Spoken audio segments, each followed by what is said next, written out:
절 예배 참여하신 사랑하는 성도 여러분, 또 영상 예배 가운데 함께한 우리 성도 여러분, 혹시 여러분 가운데 예쁘고 귀여운 병아리가 그 부리로 알을 쪼개면서 깨 나오는 그 병아리가 나오는 장면을 보셨는지 모르겠습니다. 참 신비하잖아요. 세상에 어떻게 저렇게 생명의 그 위대함, 신비롭다, 너무 희한하다, 그런 생각 많이 하셨을 겁니다. 또 여러분 가운데 꽃망울이 딱 맺혀 있다가 꽃잎을 탁 펼치면서 활짝 웃는 그 현장을 보신 분 계신지 모르겠습니다. 그렇게 이쁠 수 없잖아요. 참꽃이 피는 그 장면 희한합니다. 자연의 순리이기도 하고 우리에게 그 현상을 통해서 교훈한 것이 많습니다. 어찌 보면 우리가 가지고 있는 상식이나 세상 지식이나 우리 생각을 초월해서 일어나는 일들이 처처에 많은 것이 사실입니다.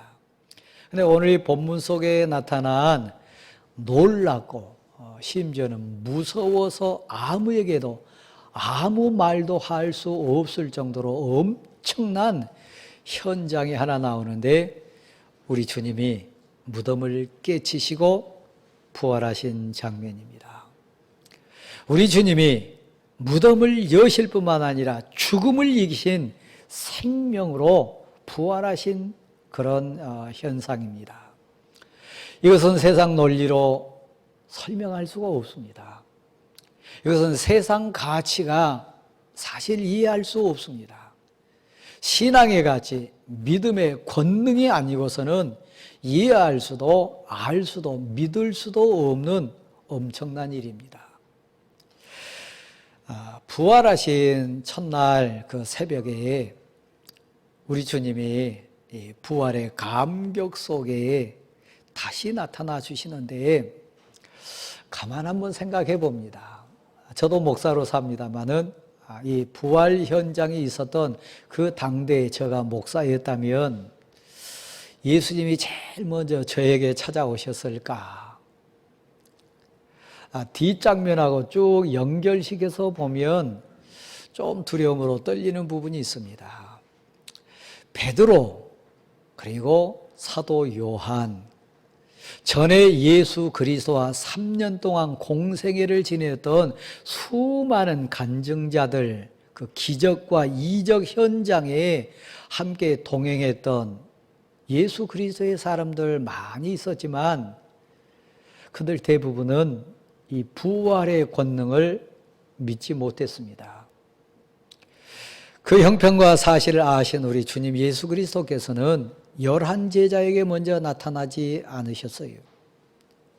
3년 동안 기적 현장에서 고백하고 간증하면서 기뻐 뛰며 찬송했던 수많은 인생들 있었지만, 특별히 전에 7 귀신 들려서 귀신에게 매이고 고난받았던 막달라 마리아, 새 사람 되어서 귀신을 쫓아내고 예수 그리스도의 은혜 가운데 새 사람 되었던 막달라 마리아에게 처음 나타나셨습니다. 저는 그래서 이 본문을 보면서 많이 묵상해 봤습니다. 왜 11제자에게는 먼저 나타나지 않으셨을까? 수많은 믿음의 용장들에게 왜 나타나지 않으시고 제일 먼저 막달라 마리아에게 나타나셨을까? 여러분, 제가 아무리 생각해 봐도 베드로만한 믿음의 능력 제게는 없는 것 같아요. 베드로만한 열정, 저는 아직 그 수준 아닌 것 같습니다. 사도 요한 속에 꿈틀거리고 뜨겁게 일렁거렸던 그 사랑의 감격, 그리고 끝까지 사랑을 선포하고 사랑을 증거했던 그런 은혜, 저에게는 아직 그 수준 안 된 것 같습니다.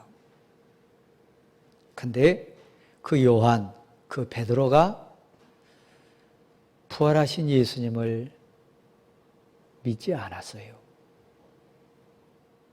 그 제자들이 예수 그리스도 살아나심을 단번에 고백하지 못했어요. 여기에 우리의 부끄러움이 있고 여기에 우리 부활신앙으로 다시 한번 우리 자신을 찬찬히 점검해야 될 심각성이 있습니다. 부활하신 주님이 지금 내게 나타나셔서 내가 부활한 너의 주, 너가 입으로 고백하고 너 삶으로 따르기를 소원했던 그 주라, 예수 그리스도라, 너의 메시아다, 내가 너의 길이다, 내가 너의 생명이다, 내가 너의 진리다 말씀하시면 과연 저와 여러분 모두는 어떻게 반응할까요? 병아리가 알에서 깨어난 것도 신비하고 꽃이 피는 장면도 희한하고 하늘을 날아가는 새들이 균형 맞추고 줄을 맞춰가는 것도 신비한데 단순히 육신의 눈에 보이는 그런 현상이나 감각으로 느끼는 그런 수준이 아니라 내 영생이 영혼의 문제가 달려있고 내 모든 삶의 근간이 되는 이 믿음이라고 하는 복이 은혜의 저울 위에 달아봤을 때 내 믿음은 어느 수준일까? 저도 인생사 살아가면서 턱을 많이 만납니다. 순간순간에 믿음으로 극복해야 되고 은혜의 주님을 꽉 붙들어야 될 그런 과정이 저에게도 많이 있습니다. 여러분도 마찬가지 아닙니까? 근데 가만 생각하면 그때 여러분은 부활하신 주님, 살아나신 주님, 생명을 주신 부활의 권능과 능력을 얼마만큼 고백하면서 그 턱을 넘습니까? 그 고난의 강을 어떤 발걸음으로 여러분은 건너고 있습니까? 부끄럽게도 어찌 보면 세상 사람들과 똑같이 염려하고 세상 사람들과 똑같이 겁내고 세상 사람들과 똑같이 슬퍼하고 세상 사람들과 똑같이 인간적인 방법을 떠올리는 혹시 여러분 모습은 없습니까? 오늘 본문에는 부끄럽게도 그 제자들의 모습이 제 모습으로 여러분의 모습으로 크게 큰 글씨로 다가와요.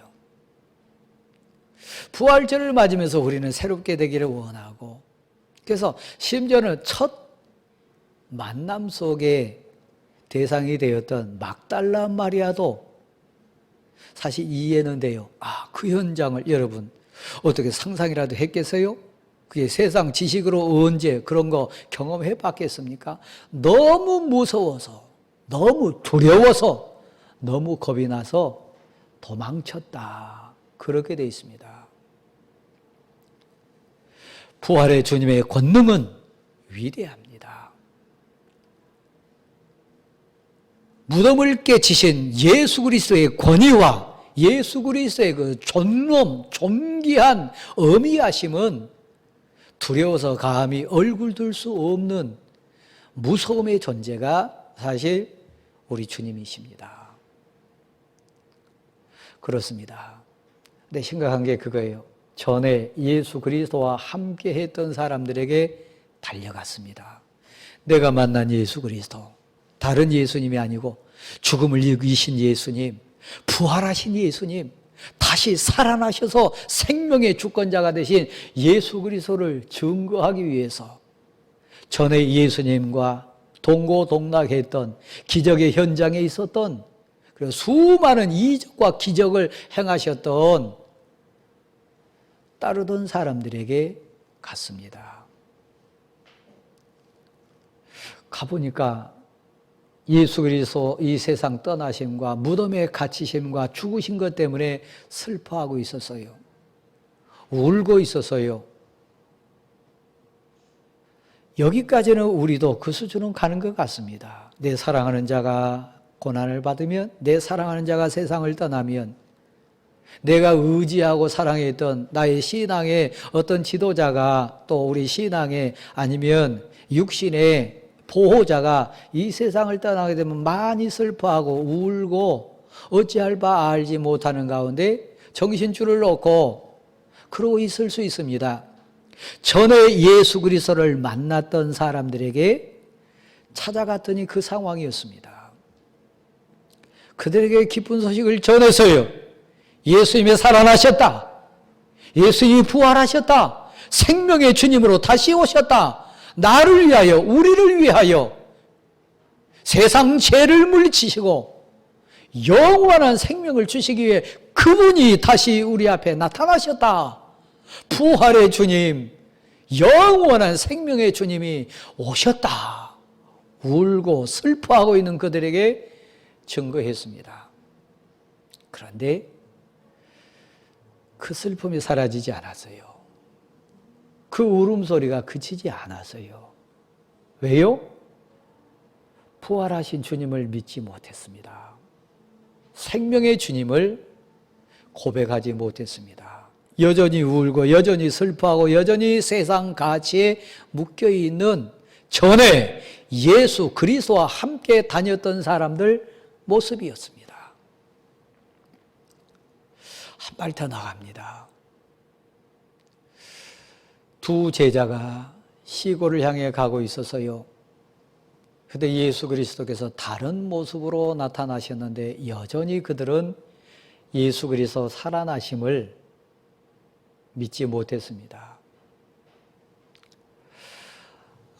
예수 그리스도와 전에 함께 있었던 사람들, 또 시골로 가고 있던 두 사람에게 예수 그리스도 살아나심에 대한 간증과 그리고 선포, 그 상황이 있었을 때 믿지 못한 자들의 반응은 어땠을까요? 뒷부분에 나옵니다. 그들의 믿지 못한 것과 꾸짖으실 때 무엇을 꾸짖었냐면 그들의 완악한 마음을 꾸짖으셨어요. 완악한 마음에서 악한 말이 나옵니다. 예수님 살아나셨습니다. 예수님이 부활하셨습니다. 예수님 생명으로 다시 오셨습니다. 완악한 마음밭에서 자동적으로 나왔던 말은 뭐였을까요? 너 미쳤냐? 정신없는 소리 하냐? 그게 가당이나 한 일이냐? 그게 가능한 지식이냐? 온갖 세상적인 가치로 비난했을 겁니다.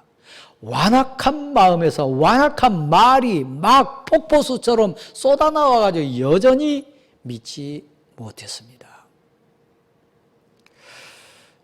다시 진행을 합니다. 얼마 후에 11제자가 한 자리에 모였습니다. 그들의 얘기 주제는 뭐였을까요? 3년 동안 우리 주님은 우리 많이 사랑하셨다. 3년 동안 우리 주님은 많은 이적을 행하셨고 귀신도 쫓아냈고 그때 이런 일이 있었다. 병든 자 많이 고치셨다. 그때 우리 주님은 오병이어의 기적뿐만 아니라 심지어 베드로 입술을 통해서 나온 얘기를 이렇게 한번 유추해 보면 그때 나는 물 위를 걸어보기도 했었다. 아마 덩달아서 야고보가 말을 받았다면 그때 변화산 위에서 나도 변형하신 예수 그리스도를 만났다고.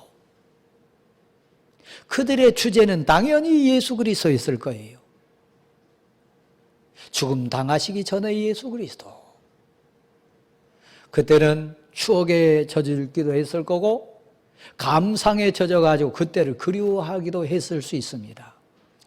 고난의 순간은 얘기 안 했을까요? 빌라도에게 심판받을 때 십자가에 절규하던 모습, 부인했던 그 부끄러운 모습, 그들의 주제는 역시 예수 그리스도였습니다. 그때 예수님이 그들 가운데 나타나셨습니다. 이 자리에 예수 그리스도가 오시면 이 자리에 성령이 우리를 감동 감화시켜 가지고 믿음의 눈을 열게 하시고 믿음의 길을 열어 가지고 부활하신 주님, 내 생명과 나의 영생을 위하여 역사하신 우리 주님이 내 죄와 내 허물과 믿지 못함으로 통해오는 완악한 마음과 완악한 내 입술의 말을 하나하나 펼쳐 놓으신다면 우리는 얼마나 부끄러울까요?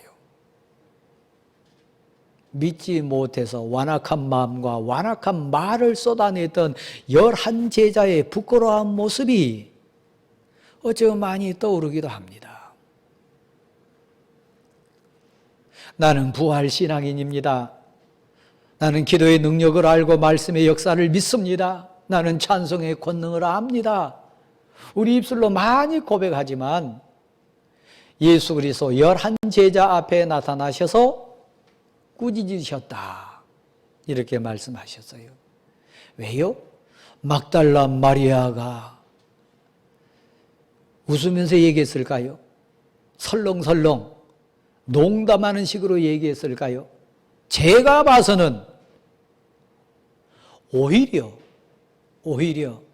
요한복음 4장에는 그 사마리아성 수가성 그 여인이 동네에 가서 애절하게 생명을 거는 마음으로 진심을 다해서 얘기했을 때 그 동네 사람들이 나왔던 그 장면같이 절실함으로 두렵고 떨림에 어떤 면에서는 부활하신 예수 그리스도를 만나는 감격뿐만 아니라 두려움에 쌓여가지고 얘기 전하지 않았겠어요? 그런데도 믿지 않았어요. 이쯤에서 다시 생각합니다. 귀한 권사님, 귀한 우리 장로님, 우리 집사님 여러분, 세상 지식으로 우리는 부활을 고백할 수 없습니다. 내 경험으로 부활을 인정할 수 없습니다. 내 세상 경륜으로 부활하신 주님을 증거할 수 없습니다. 내 의지로 한 게 아니고 내 힘으로 한 거 아니고 내 지식으로 한 게 아니고 나의 삶의 경륜으로 한 게 아니라 부활하신 나의 주님, 생명이 되신 예수 그리스도에 대한 고백과 철저한 부활신앙의 간증은 오직 성령이 우리 마음을 감동시키셔서 하나님이 믿음이라고 하는 선물을 주실 때, 하나님이 은혜라고 하는 보배로 우리에게 믿음을 넣어주실 때 그 믿음 고백으로 선포하기도 하고 간증자가 됨을 믿으시기를 바랍니다. 내 의지로 한 거 아닙니다. 내 경험으로 한 거 아닙니다. 전에 예수님과 많이 다녔던 그 삶으로 한 게 아닙니다. 위로부터 임하는 권능 믿음이라고 하는 복을 받아서 그 믿음의 힘으로 부활하신 예수 그리스도를 고백하는 겁니다. 그렇습니다. 오늘 본문에 보면 예수 그리스도께서 다른 모양으로 오셨다. 다른 모습으로 나타나셨다 그랬습니다. 마태복음 25장 31절 이하 장면을 제가 몇 주 전에 본문 속의 예화로 들었습니다. 예수 그리스도께서 친히 예를 들어주셨습니다. 오른쪽에 있는 자와 왼쪽에 있는 자, 양과 같은 자와 염소와 같은 자 예를 들어주셨습니다. 말세가 되면 그런 현상이 있다 그랬습니다.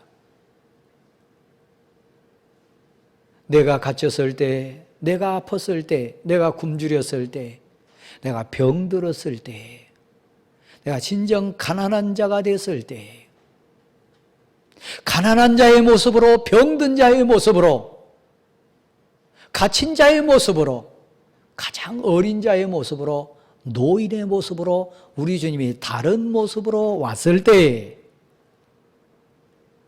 예수 그리스도를 온전히 고백하지 못하고 믿지 못했던 11 제자나 전에 예수와 함께 지냈던 자들처럼 부활하신 예수 그리스도, 육신으로는 다른 모습이라 할지라도 예수 그리스도 이 땅에 오실 때는 반드시 진리의 주님으로 오실 것입니다. 은혜의 주님으로 오실 것입니다. 사랑의 우리 주님으로 나타나실 줄 믿습니다. 모습은 달라도 비록 캐주얼한 청바지를 입고 어찌 보면 가장 예의 바른 정장 모습으로 올 수도 있지만 이 시대 모습 가운데 2000년 전에 예수님 모습으로 나타나지는 않을 겁니다. 코로나 상황 속에 올 수도 있습니다. 내가 병들고 아픈 모습 속에 찾아올 수도 있습니다. 다른 모습으로 예수 그리스도가 오셨을 때 그분은 사랑하는 성도 여러분, 부활의 주님이십니다. 부활의 능력자십니다. 영생을 줄 수 있는 길이요 진리요 생명 되신 우리 주님 예수 그리스도인 거 믿으시기를 바랍니다. 나는 믿습니다. 어떤 상황, 어떤 처지를 할지라도, 어느 곳에 가고 누구를 만나고 어떤 형편이 있다 할지라도 나는 부활하신 예수 그리스도를 믿는 신앙인입니다. 나는 하나님의 아들입니다. 나는 하나님의 딸입니다. 나는 예수님을 믿습니다. 그분이 말씀으로 역사하시고 그분이 내 찬송 속에 거하시고 그분이 내 기도에 응답해 주시는 나의 주님 계심을 나는 지금 마음에 믿고 영접하면서 삽니다. 어떤 모습으로 나타나다 할지라도 나는 하나님의 사람입니다. 나는 부활하신 주님을 믿습니다. 믿음의 능력에 의해서 고백하는 우리 모두가 될 수 있기를 간절히 소원합니다.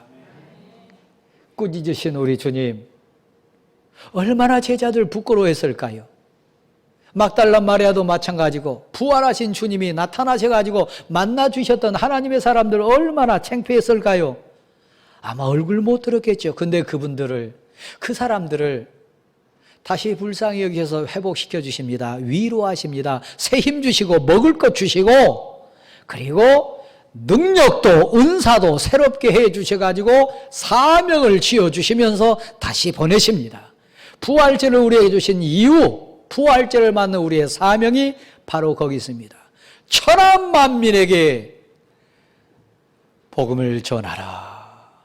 천한 만민에게 이 은혜를 전하라. 그 제자들에게 부탁하셨습니다.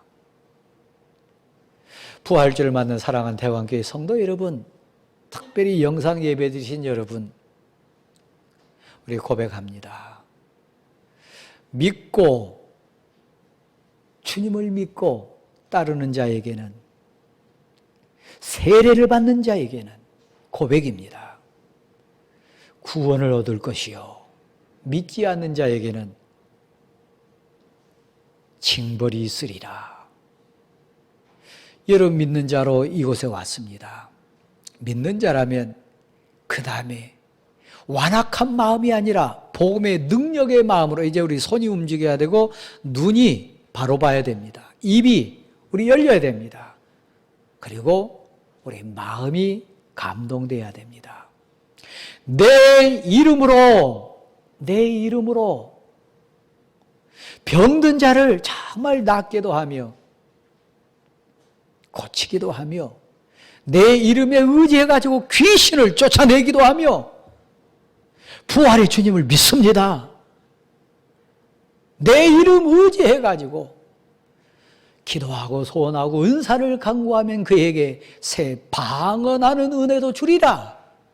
은사를 체험케 해주겠다는 얘기입니다. 하나님이 하나님 되심, 예수 그리스도가 주님 되심, 내 의지나 내 힘이나 내 상황이 아니라 위로부터 임하는 권능에 의해서 새 방언을 말할 뿐만 아니라 치유의 권능을 행할 뿐만 아니라 귀신을 쫓아낼 뿐만 아니라 심지어는 어떻게 한다고요? 손으로 뱀을 집어도 죽지 않고 어떤 독을 마신다 할지라도 그 독이 침범치 못하리라고 하는 은혜의 사람이 우리입니다. 여러분 안에 예수 그리스도의 능력이 있습니다. 여러분 안에 치료의 권능이 있습니다. 여러분 안에 어떤 독을 마신다 할지라도 심지어는 뱀을 짚는다 할지라도 죽지 않는 하나님의 보호하심과 지키심이 있음을 믿으시기를 바랍니다. 천한 만민에게 복음을 전파하라. 네, 앞에 한번 보실랍니까? 제가 목사입니다. 여러분이 비록 마스크 쓰고 있지만 은혜 사모하에서 이 자리에 오셨습니다. 시간 구별해가지고 영상 앞에서 영상 예배 드리십니다. 내가 한 거 아니라고 다시 반복해서 고백시킵니다. 주께서 함께 역사하사. 그렇게 되어 있습니다. 20절 말씀을 보십시오. 주께서 함께 역사하사. 우리 혼자 내버려 두지 않습니다. 우리 지식에 의지하자고 한 거 아닙니다. 하나님께 기도하고 말씀을 붙들고 찬송하면 주께서 우리와 함께 하십니다. 함께 역사해 주심을 믿으시기를 바랍니다. 부활의 권능이 표현되도록 표적을, 이적을 나타내 주십니다. 부활의 주님을 믿는 고백, 그 주님을 증거하는 자의 감격이 끊이지 않도록 주께서 함께 역사하사 확실히 이 말씀이 믿어지도록 도와주신다는 얘기입니다. 그 하나님, 부활하신 우리 주님이 우리 증인되어 주실 줄 믿습니다. 그 예수 그리스도를 의지하고 주께서 함께 하신다. 이 고백 속에 담대하게 나가는 부활의 증인된 우리 모두 되기를 간절히 소원합니다.